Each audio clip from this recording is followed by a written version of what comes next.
This is the School Success Podcast, a podcast for school leaders to learn from other school leaders what's working and what's not, and to get inspiration and encouragement, as well as strategies to grow school enrollment, connect with families, retain teachers, recruit teachers, and everything in between. You guys are heroes, and I cannot thank you enough for pouring into this next generation that's coming behind us. My goal is you will take at least one thing away from every episode that you can take back to your school to make it better than it is right now. Please enjoy the School Success Podcast. This podcast is brought to you by the Herzog Foundation. Time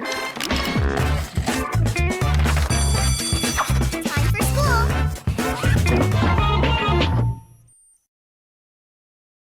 Hey, School Success Makers. Welcome to another edition of the School Success Podcast. I'm your host, Mitchell Slater. I'm joined by a new friend out of the great state of Oregon, Roger Devine, who is the partner and co-founder of schoolauction.net. And I got connected with him, maybe about a month-ish ago or so. Loved what they were doing, loved his personality and his passion for what he's doing. And I was like, you know what? We need to have an episode all about what you guys are doing and how they're helping schools. And so we're going to do that today. But before we jump into all that, I always pass it off to our guests to introduce themselves. So Roger, welcome to the podcast today, sir. Thank you. And it is a pleasure to be here. I too was excited to connect with you and find a kindred spirit, somebody who is focusing on the same things we're focusing on, which is basically the health and ongoing the ongoing perpetuation of small grassroots nonprofits and schools, churches, Rotary clubs. These are the foundation of our society. They knit people together. They knit our communities together. And they're not necessarily the most prominent charities out there. You know, the American Red Cross gets a little bit better Q score, a little bit higher Q score than the average PTA. But connecting with you and realizing that you also had a passion to serve these grassroots nonprofits was exciting for me. I agree. I love it. We're going to have a fun time today. And so you're going to get the question that everybody else gets to start everything off, but I try not to give people a heads up on this one to make it more fun. So if I was to visit you in Portland, Oregon, where I know where you are, you say, Mitchell, to experience Portland, Oregon, you need to eat this and do this to experience Portland, Oregon. What do I got to do? On the eating question, I'm going to give you my answer, okay, which is not any particular restaurant of the moment, not any particular food stuff of the moment, but a perennial. We're an amazing donut town. This is a great town for donuts. And you've heard of one of our big donut chains, Voodoo Donuts. They're the ones with the pink boxes. Most of us here think of them as, at best, the third donut chain in town. But there are some really, truly epic, artisanal, out-of-this-world donuts here. You absolutely have to eat donuts every day you're here. What's the name? Give me the number 1 and 2. Then I gotta try. Okay, so Blue Star is a lot of people's favorite. It is a really, really nice donut chain there. And I'll give you I'm not going to give you the whole lay of the land, but I will give you my local. Everybody's got a local. Mm-hmm. We're equivalent to our Dunkin' or whatever, but much better.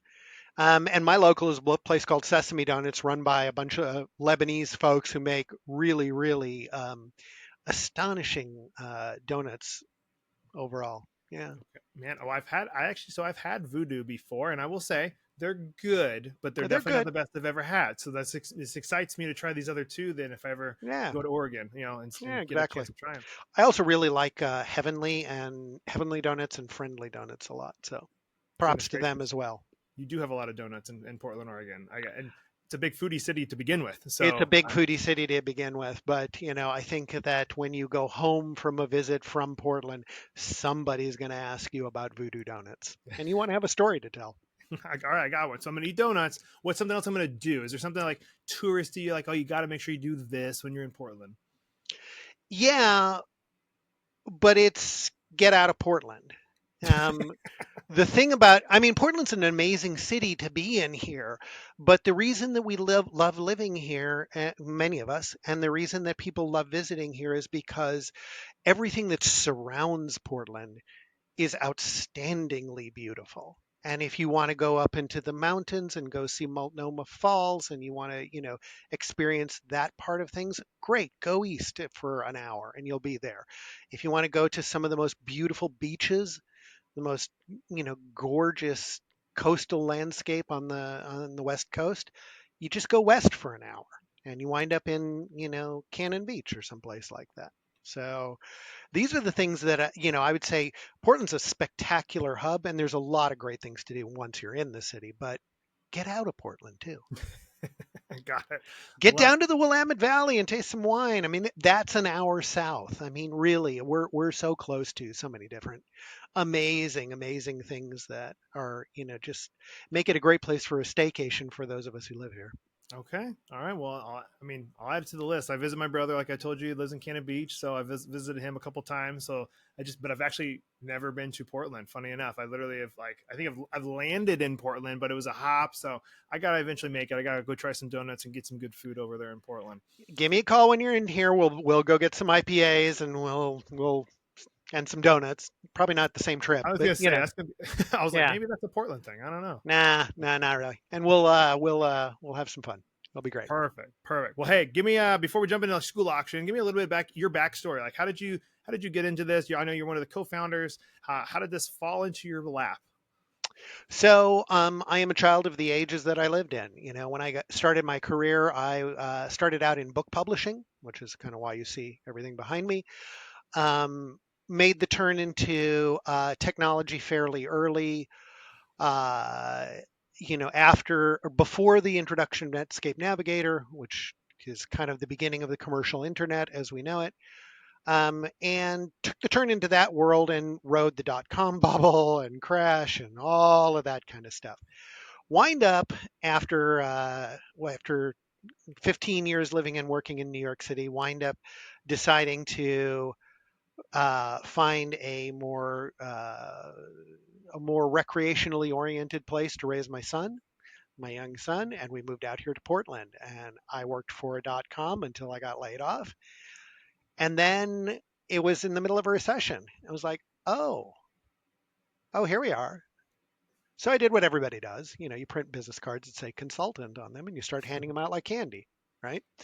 And I eventually wound up getting connected with two other guys because I was also PTA president at the time in my kid's school. My kid was in first grade, and I had just taken the reins as PTA president. And this is one of the things that I'm, of course, talking about when I'm doing all of my networking.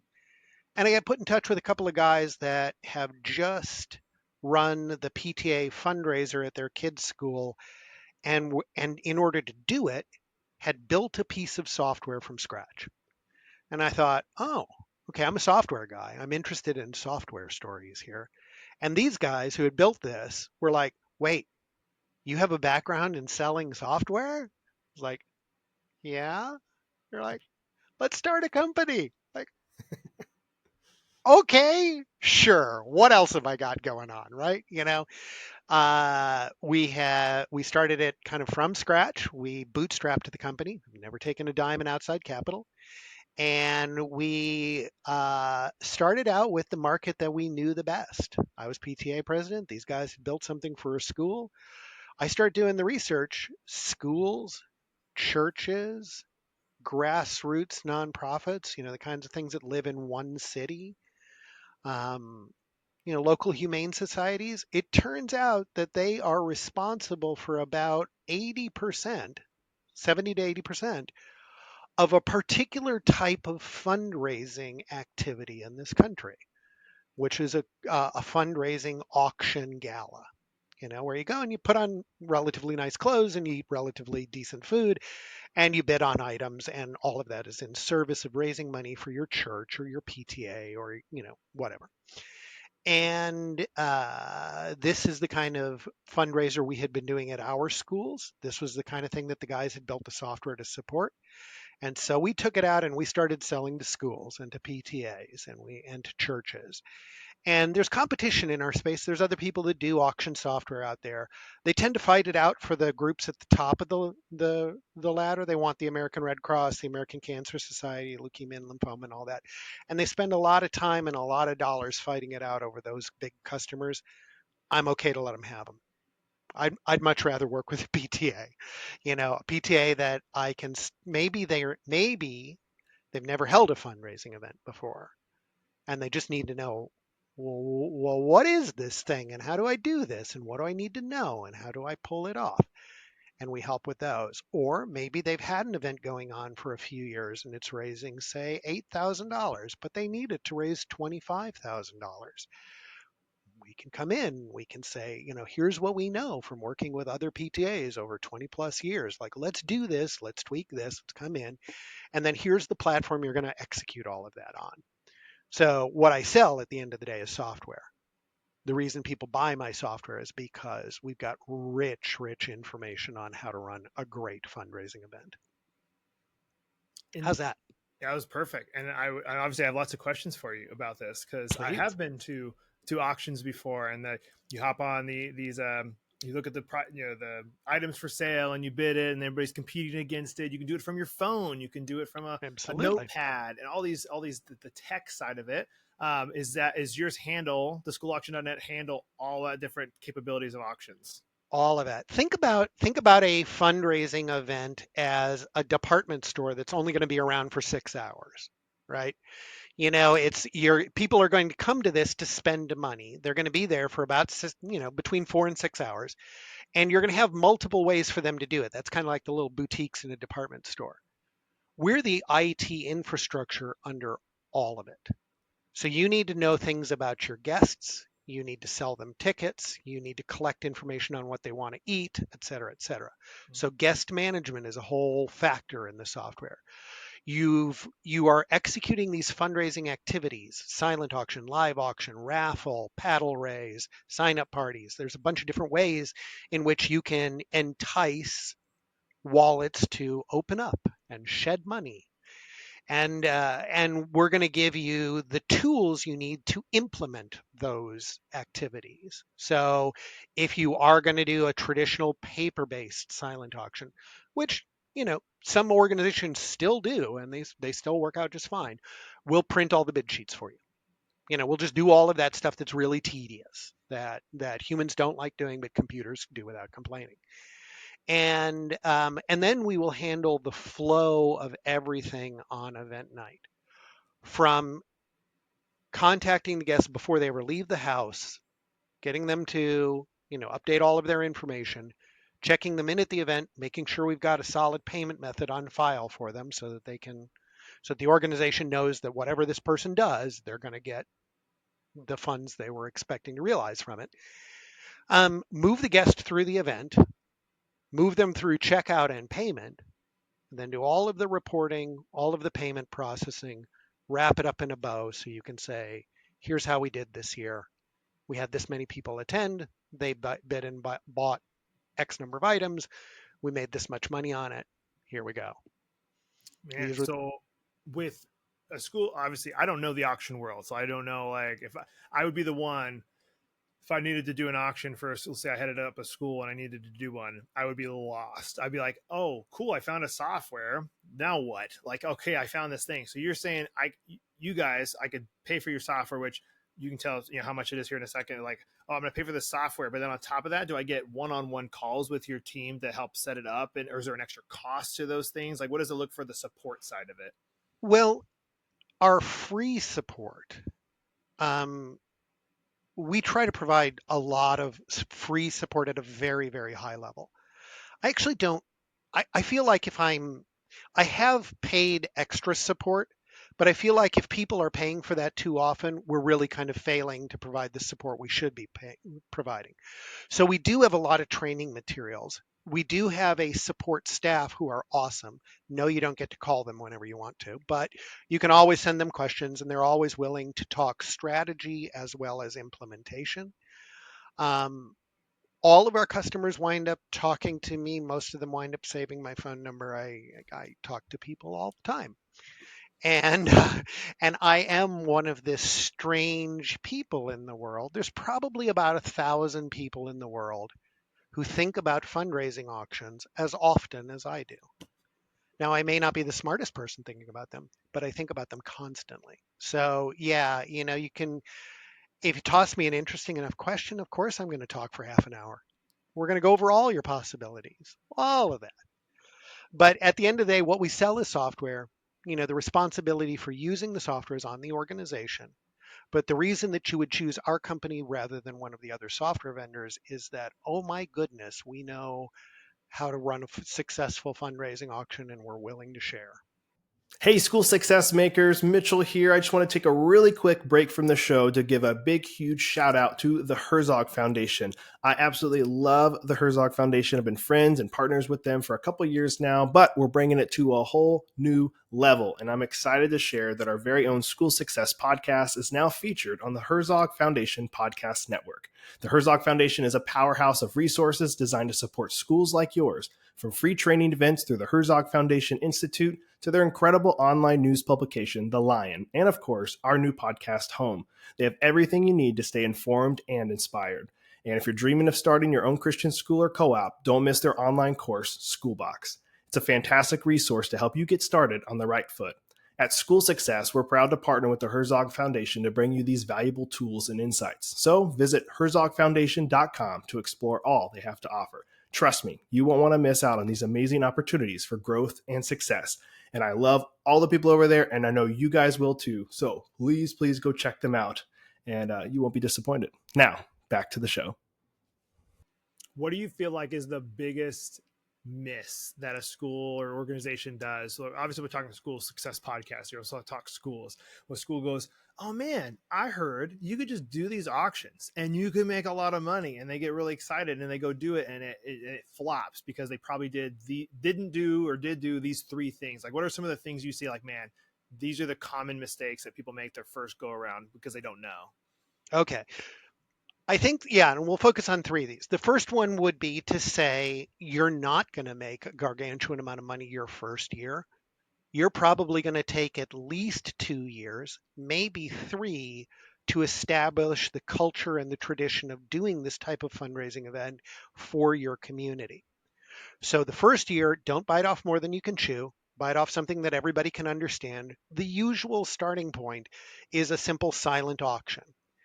Biggest mistake people are going to make in a silent auction is treating it like a garage sale. It should not be a garage sale. It should not be a rummage sale. It should not be a place for people to get rid of unwanted junk. It should be a place where you're actually getting donations that are appealing and valuable to people. And you should stop there. When you stop getting appealing donations, fine. First year or so, you're really just setting the culture. You're telling people we're going to be doing this. We're going to be doing it on an annual basis. This year we're getting started. Let's go on. You're going to make real money in the auction once you get to the point where you can attract, say, 100 to 120 guests. That's kind of the minimum to start making $20,000 in that range.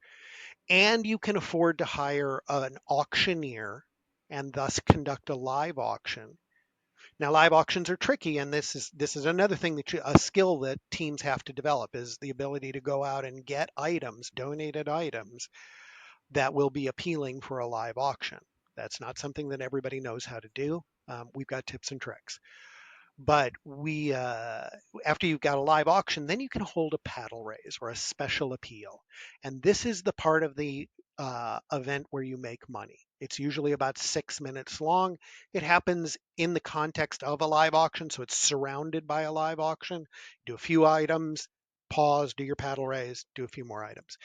And it's where your auctioneer, who is a trained professional and is very, very good at what they do, you want to get them to look at your key donors and say, hey, look, we're doing a barn raising here tonight.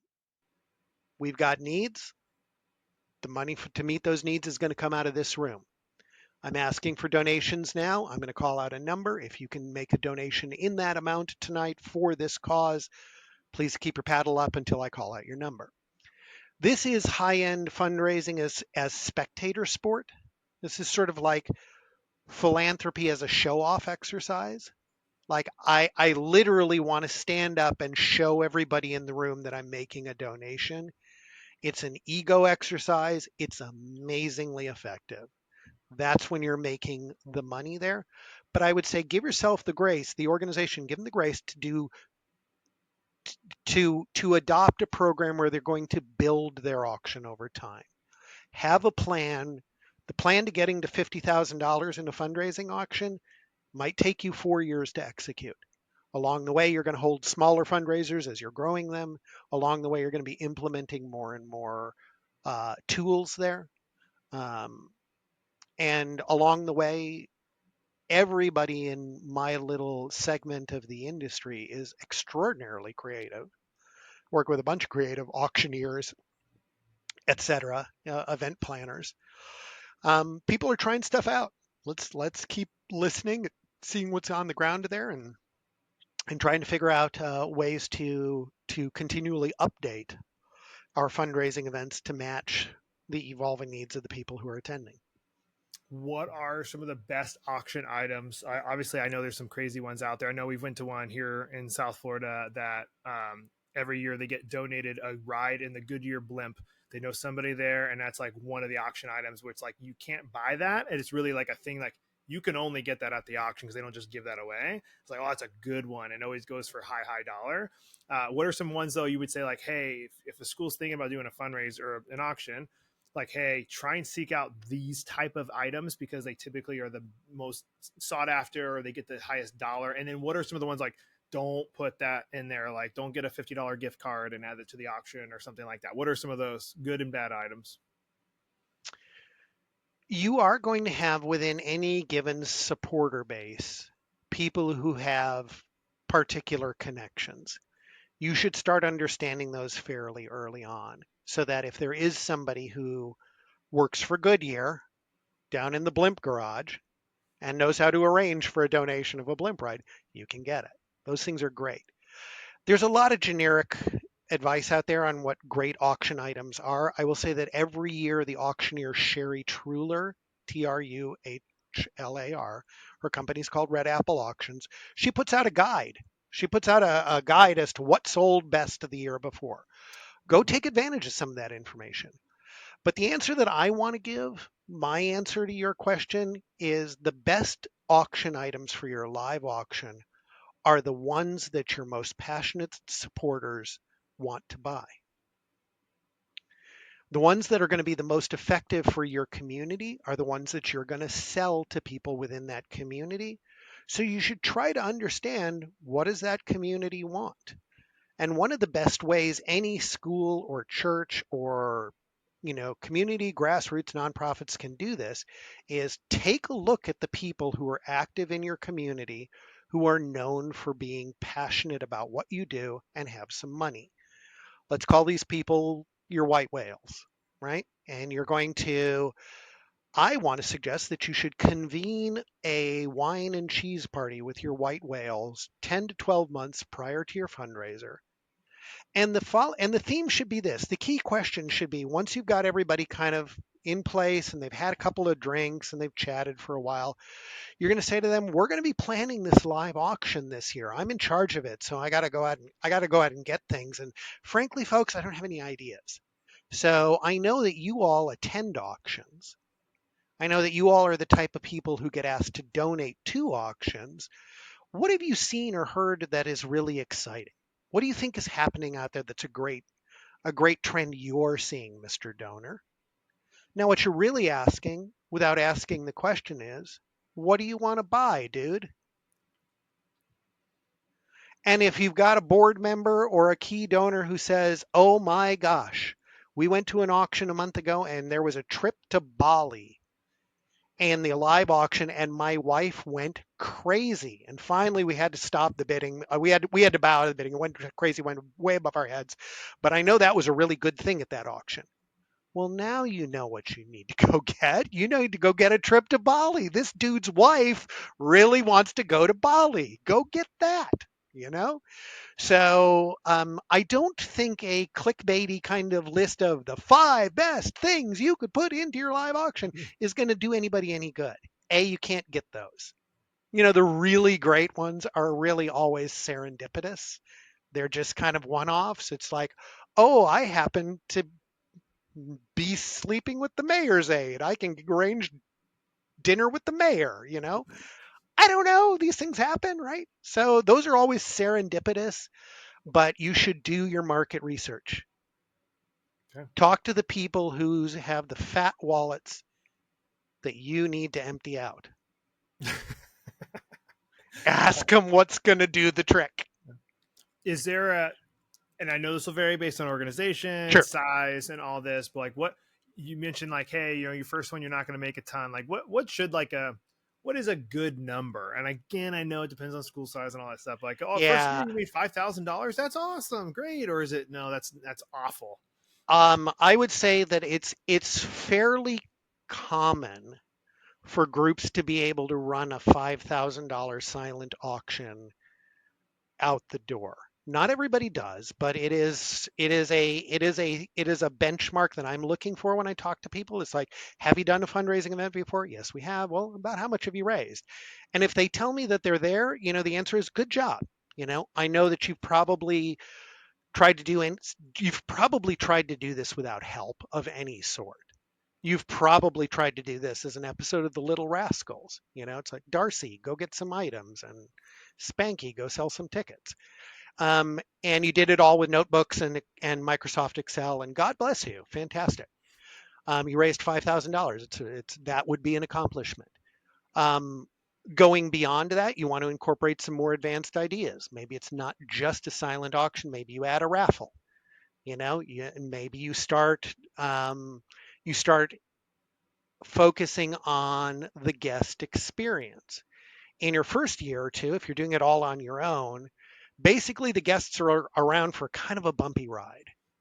They're going to come to the event. Team has done a great job within their capacities to put on a fine event, but it's the first one they're doing, so there's going to be some bumps. And at the end of the night, everybody's going to wind up feeling a little grumpy, because the end of an auction involves collecting payment for everything that happened during the event. You don't want to let anybody go home. You'll never see them again. So if you didn't arrange to have sort of safe storage of credit card numbers at the beginning of the evening, you actually have to make everybody stand in line to write you a check. And if you've got 120 guests, that's probably somewhere around 75 checkouts, Mm, and you're doing this with one or two people, it's going to take you a couple of hours. So then one of the other things you work on while you're developing your event is, okay, let's improve the guest experience so that I can ensure repeat guests. Repeat guests help you a lot as you're building this. A person who's come to the event 3 years in a row is going to be responsible for increasing donations and for introducing new people to the organization and to the fundraising event in question. So, yeah, there's another tip. okay. Well, you've obviously been doing this a long time. You've heard some stories. I would love to hear. I know we don't like talking about the flops, but I'd love to hear if like was there any that you know of where a school did something or an organization tried something, you're like, oh my goodness, they raised $500 and they tried their best, but they just flopped. Like I'd love to hear if like just so people go, okay, I'm not as bad as that one. I can do better than that. And then I'd love to hear some crazy win stories of like people who have done auctions and like how successful they were. I, you know, Again, I'm going to avoid, I have to be conscious of privacy here, but I'll tell some fun stories. There is in terms of, oh my goodness, you really wasted an opportunity here. This goes back to another way I could have answered the question about common pitfalls, which is not charging enough for tickets. Mm, Okay. I think at these events, you really you should not underestimate how important it is for you to charge a as as high a ticket price as your market will bear.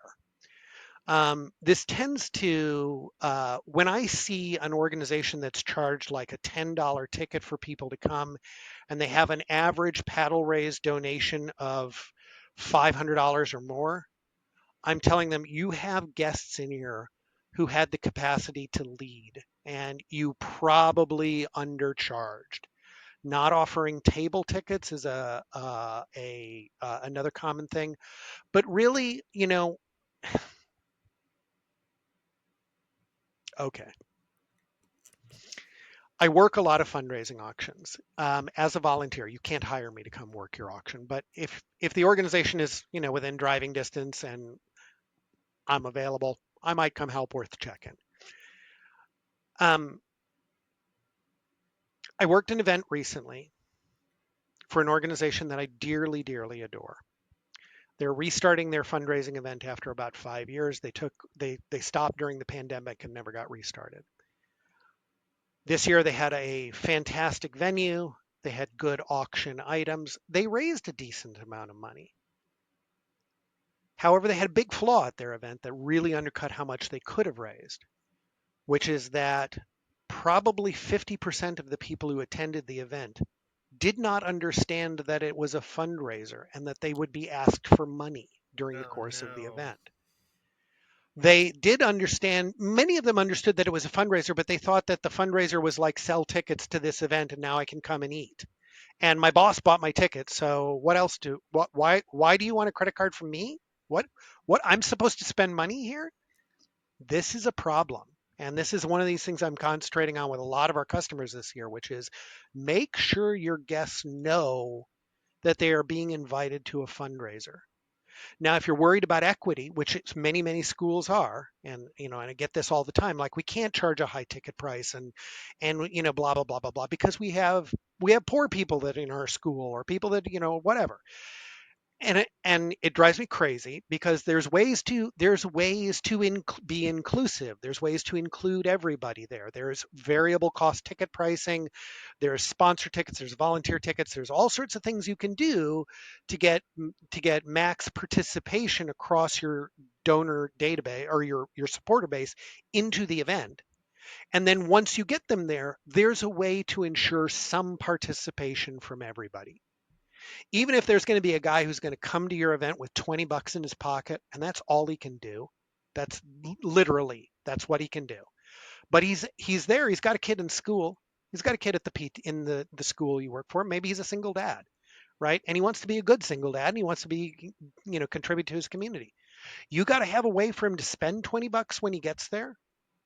If everything's biddable, he's not going to be able to, and you need to give him a reason to feel good when he leaves. He shouldn't leave with the 20 bucks in his pocket because if he does, he might feel like he failed, right? And we don't want that.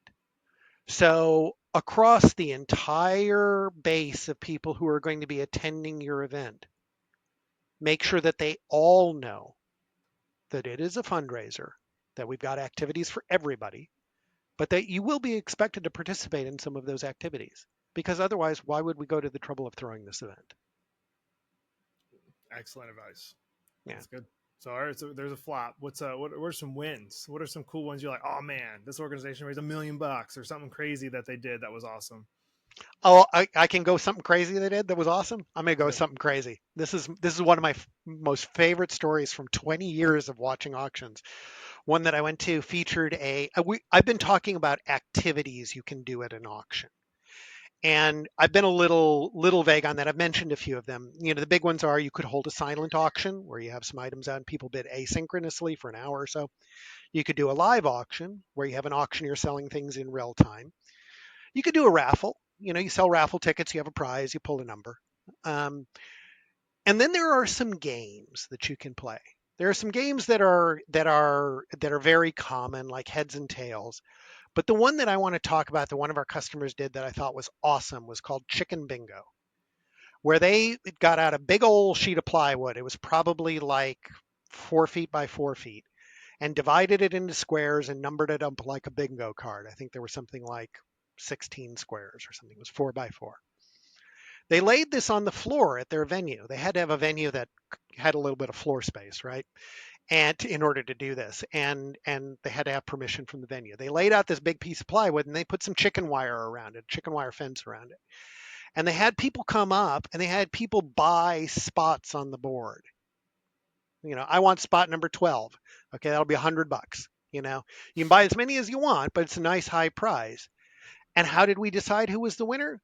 Well, they had a chicken. They had a chicken and they've been feeding the chicken lettuce like for an hour. And then when it's time to figure out who won, they take the chicken out and you put him on the board and you see where he poops. I love it. Yeah, isn't that a fun story? That's So great. and then how do you win though? If you what do you win if it poops in your square? What does that look like? Well, I mean, if it were me, I definitely a bag of chicken feed would be part of the prize. But it can be any kind of prize, anything you would do in a raffle. Okay. But make sure to include something in that prize that allows them to have the best story, the best auction story of their lives when they buy it. Hey, I just want to take a really quick break from the podcast to highlight one of our amazing partners and sponsors, ClassReach. If you're a new school administrator or founder and are struggling to keep up with all the hassles of planting a new school, like collecting tuition, communicating with parents, or handling student data, then you need ClassReach. ClassReach is the all-in-one software that helps with everything from admissions and tuition to classroom management and parent communications. Sign up for a free consultation with one of their school specialists and see how ClassReach can help your school grow today. You guys can check them out online, classreach.com. They are a kingdom-minded company, and I love their leadership team there. I've become friends with a lot of them. They truly are a great company. I support them, and I love them, and you guys will love them too. Check them out at classreach.com. Now, back to the show. I do love that. I mean, it reminds me of, I don't think they do this anymore, but I grew up in Alaska and they have a moose dropping festival that they did every year where you bought a number of a moose poop or whatever, and they put your number on it and it would drop from a huge thing above the sky. And it would, I think if it landed in the circle or whatever the thing was, you won the cash prize of like thousands of dollars, but it was the moose dropping festival. And so Yeah. I love that stuff. Is what a crappy Oh, fundraiser, it's so good. So I love that. I love those type of things. Any others that you can think of? I love stuff like this, like creativity. oh no. Well, I'm continually buoyed by the creativity of our customers out there. There's loads and loads of things that you can do out there. Um, let's see here. What do I want to talk about? Oh, here's something that that ties back to something I mentioned earlier. We talked about a paddle raise and a special appeal where you're asking for donations during the event in set amounts. One of the things that one of our customers is actually several of our customers are really, really good at doing is when they're designing that moment, having the numbers that are going to be called out be culturally significant numbers. Best example of this is with a Jewish congregation where everything was a multiple of, and I'm going to get this, God, I'm going to get this wrong. I think it was a multiple of 18 because that was a number that has cultural significance. And people do things in 18s. It's either 18 or it's 14. I can't remember. But all of their paddle raise pledges were in multiples of 18. These were numbers that were numerically recognizable as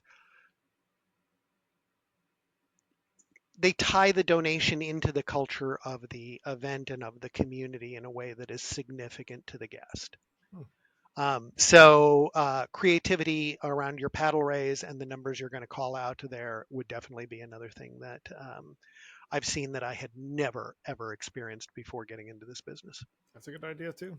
Yeah. Is there a time? You mentioned like a couple things here. Is it, well, real quick, kind of like a rapid fire in a way? Yeah, Do you yeah. recommend one a year? Is that kind of what you recommend for auctions? Yes. Most organizations don't have enough bandwidth to put on more than one a year. Most guests don't want to go to more than one a year for a particular organization. That said, sometimes there are, I will counsel a lot of our school customers that if you get a donated item mid-year that has an expiration date on it before your event, let's throw up a little online auction to sell just that item. Okay. We did that for my kids' high school one year because we got backstage passes to the filming of an episode of the TV show Grimm, which was filmed here. And but the taping was going to occur like 3 months before our auction. It was like, what do we do with this? Throw up a little online auction, take care of those things. So there's some Okay. flexibility.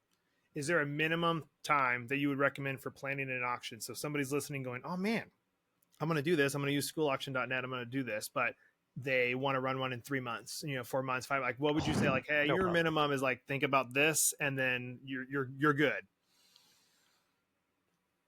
The bare minimum, which we have helped organizations through before, we call them fire hose customers for reasons that will become apparent.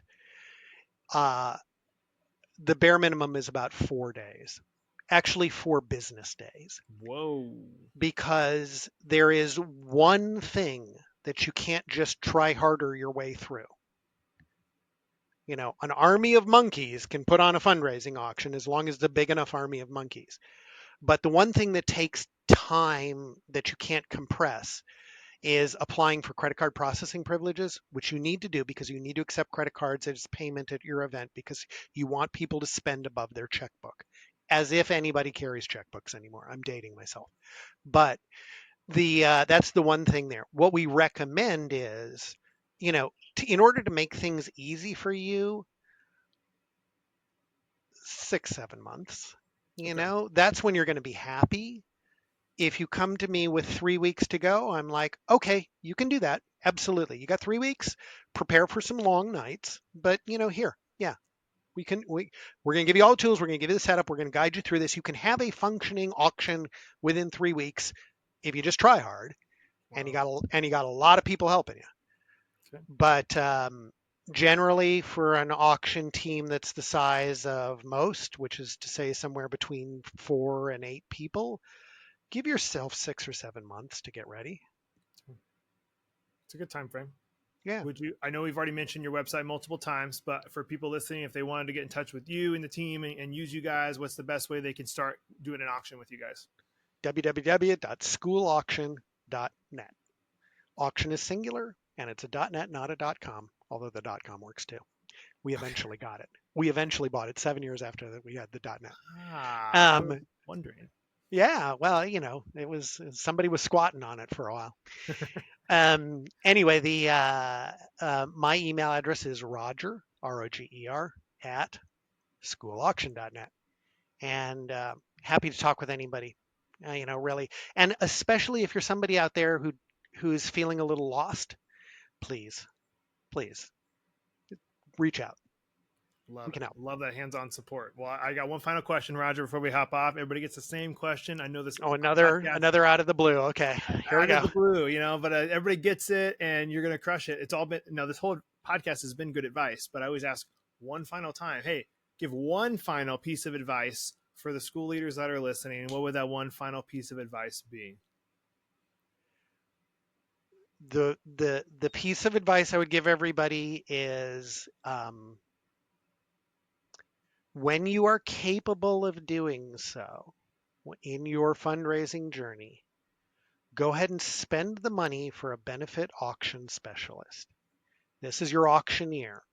Don't get the guy at the TV station who does the weather. They're fine. They can be fine, but they're not good. And they're not going to be good at drawing extra marginal money out of your audience, which is what the good benefit auctioneers can do. The guys that sell cattle or sell real estate through the auction method, they can be fine, but again, they're probably not going to give you enough time of their time with your supporter base ahead of time. When you hire one of these people, they're worth 3 to 5 times their fees in marginal revenue. I do not provide this service. This is not a shill. I don't get commissions or anything like that. But when you're at the point in your fundraising program, maybe it's your second year, maybe it's your third year, when you're at that point, don't mess around with trying to cheap out on the auctioneer. It will cost you money. I love that advice, and I have a question now back for it. What's a price of that you would say, hey, this is probably what this is going to cost you, just so people have an idea what you're looking at for a good auctioneer. The market is everything. The market is absolutely everything here. So, in some markets you can get away with paying somebody $1,200, $1,500. Where I live, I would tell people to expect that you don't get in the game for less than $5,000. Wow. However, I will say that they're going to be responsible for at least $15,000 in marginal revenue, in money you wouldn't get without them standing up on stage there. So you're saying, like, if you just pick this guy from the school that's like a dad, like, oh, I can do that, I can lead it, let's save $5,000, they're gonna not get you as much. Where you go, hey, if you pay 5,000, that guy's going to get more people to give, so you're gonna make it threefold or whatever it is more. Is what you're saying? That is what I'm saying. They have a professional expertise that is awesome to watch. They're as much psychologists as they are anything else. and it is a profession with trained professionals in it. And as with just about every other segment in this country, yeah, you can fake it for a while with somebody who's kind of a generalist, but you're going to get better results if you get the people who concentrate on how to be the very best there ever was at what they're doing. That's fantastic advice and really good to know, because I know schools we talk to, I know sometimes we try and go the cheap route. We like go, oh, we can save money here. This is great. We're going to make more money. But at the end of the day, you're probably not going to make more money trying to go the cheap route. So that is It's such a really, balance. There are places where, if you've got to get the costs for an event down, and I totally understand that. yeah. There are places where I think you can make some decisions that are perhaps suboptimal and get away with it.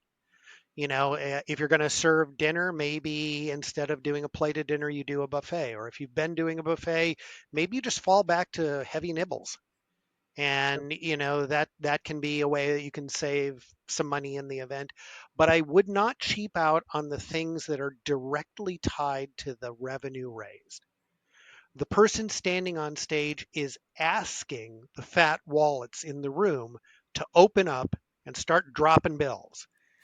And really, if you think about it, most of us in this world would be uncomfortable even approaching the stage, right? So to get somebody who has developed the skills to get all the way through that and has developed the skills to do it effectively and efficiently, yeah, you pay for that. That's awesome. I love that advice. Roger, I appreciate you taking time out of your day to come talk to our audience. And obviously, I want to say, you've heard this before, I love what you guys are doing. I love your passion for what you're doing. It shows through 100% what you're doing, which is why I would encourage anybody, if you're looking to do an auction, go use schoolauction.net. They're great. And they're not paying me to say that either. Just a great No. company with great people. So I hope you guys will go check them out. But Roger, thanks for your time today, man. Thank you, Mitchell. It's been a pleasure. Well, another huge shout out and a thank you to Roger for taking time and being on the podcast today. I love what he's doing in the auction space to help schools and nonprofits from all over the United States raise more funds. And I'm hoping you guys were able to take at least one thing away from today's episode that you can take back to your school to make it better than it is right now. Fundraising comes up all the time when I'm talking with schools from all over the country, and obviously, there's tons of different ways to raise money, and auctions are one of many. But if that is something you guys are looking to do, highly encourage you guys to check out schoolauction.net. Roger and his team are awesome. They do great work over there, so you'll be in good hands with them.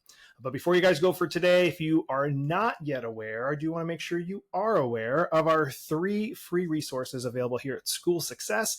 The first of 3 is the podcast that you're listening to right now. We are dropping episodes every single week, every Monday morning to be exact. And if you're not yet subscribed, we'd love for you to subscribe. And if you love our content, I know everybody else says it, really, we mean it too. We would love a 5-star review if you're loving our content. Team works really, really hard to bring these to you every single week. So that would mean a lot to us. The second one is on our website, schoolsuccessmakers.com. In the top right-hand corner is a button called the School Success Report. If you click on that, it gives you a chance to sign up for our report that we send out to everybody's inboxes every single week with different articles the team has either written or found online, all to make you, the school leader, more successful. It's a great free resource to get in your inbox every single week. We want to make sure you're not missing out on that one as well. Last but not least, 3 of 3. The last one is our free Facebook community called School Success Makers. If you're not yet in there, I encourage you to join other school leaders from all over the United States. A few international in there as well, but it's mainly United States educators for you to connect, build community, ask questions, get to know what other people are doing, and know that you're not alone in this thing called education and educating and pouring into these students. So join that community if you're not yet in there. I'm personally in there, and I'd love to see you in there as well. We'll be back here next week with another awesome guest as usual on the School Success Podcast. We'll see you then. The views and opinions expressed in this program are those of the speakers and do not necessarily reflect the views or positions of the Herzog Foundation.